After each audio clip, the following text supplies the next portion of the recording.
I want to go to Jay now. There's one of my favorite stories about Mahatma Gandhi was when he traveled to Britain and somebody asked him, "What do you think about Western civilization?" And he said, "I think it would be a good idea." We're still waiting. Yeah. So let me paraphrase that slightly. As we're having this discussion, this tortured discussion, what do you think about Western democracy? Well, look, before I do that, let me, because I think I appear to be an optimist in what is a relatively pessimistic panel, if not room. So I'll begin by sticking up my finger, and don't take it badly, it's the index finger.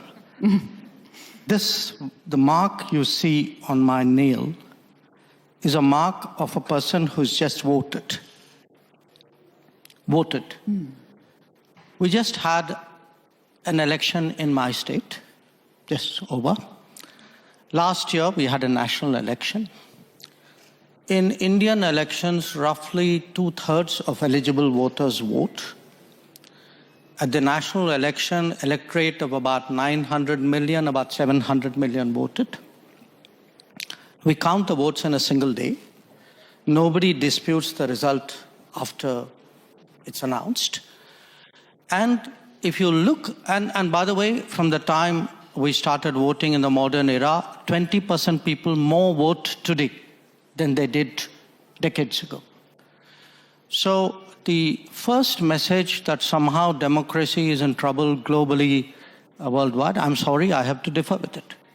I mean, right now, we are living well, we are voting well, we are optimistic about the direction of our democracy, and for us, democracy is actually delivered.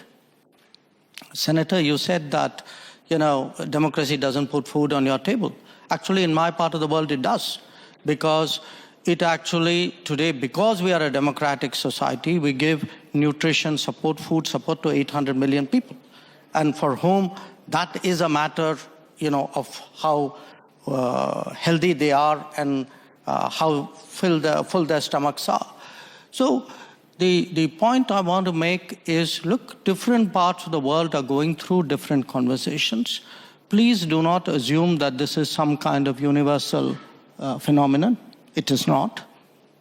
There are parts where it is working well. Maybe there are parts where it's not.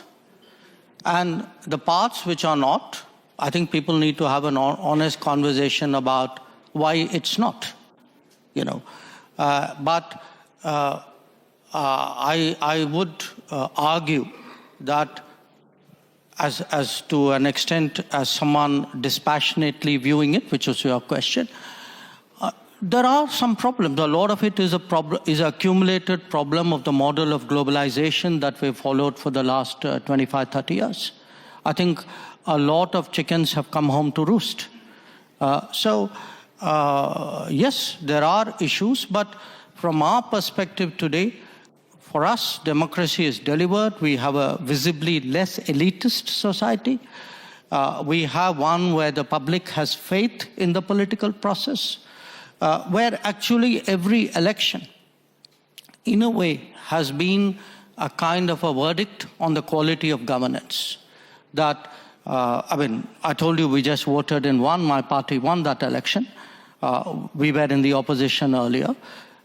We had a national election, my party won that election too, and we were incumbents. And we feel, if Prime Minister Modi got elected for the third time, the ruling party got elected, and to a large extent it is because of the delivery through democratic systems. So it is healthy, it is well, maybe not all over the world, but let's not make that universal. No, I think that's a good point. And in fact, I was going to ask you a follow-up question here before I'm going to open it up to the floor, so do get your questions ready. Because we in the West, for lack of a better term, in Europe and the United States, I think we tend to sort of preoccupy ourselves with ourselves a lot, especially these days. And I think, all the middle powers that are increasingly important, especially in our foreign policy, in the various conflicts that we're involved in, for better or for worse. I think they have their own views of what systems work and what don't. We used to assume in the West that our system is the one that everybody wants to adopt over time. So I guess the question to you, India, of course, being the largest democracy in the world, is your sense among your counterparts in, again, for lack of a better term, the global South, that democracy is still a system people aspire to, countries aspire to, or are there now powerful alternatives, such as the Chinese model, which may be more attractive to people?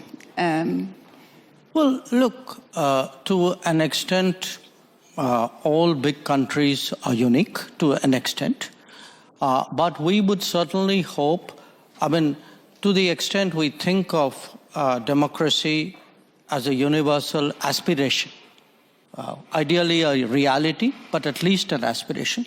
It is in large part because India chose a democratic model after independence. And it chose a democratic model because we had fundamentally a consultative, pluralistic society. Now, there was a time, and I have to say this in all honesty, where West treated democracy as a Western characteristic and was busy encouraging non-democratic forces in the global South. It still does. In many cases, I can point to some very recent ones, where actually everything that you say you value at home, you don't practice abroad. So I do think the rest of the global South will view, the successes and the shortcomings and the responses of other countries. They will also ask themselves which ones of them they relate to. I would argue that in many ways, India, because it's historically been an open society, one very much linked with the world, many countries of the global South are more likely to say the Indian experience is more transposable to their societies than perhaps those of others. So I do think in our progress as a democracy, the fact that, for all the challenges that we've had, even at a low income, we have stayed true to the democratic model, which is almost, if you look at our part of the world, we're pretty much the only country that has done that. So I think it's something the West should look at, because if you do want democracy eventually to prevail, it's important the West also embraces successful models outside the West.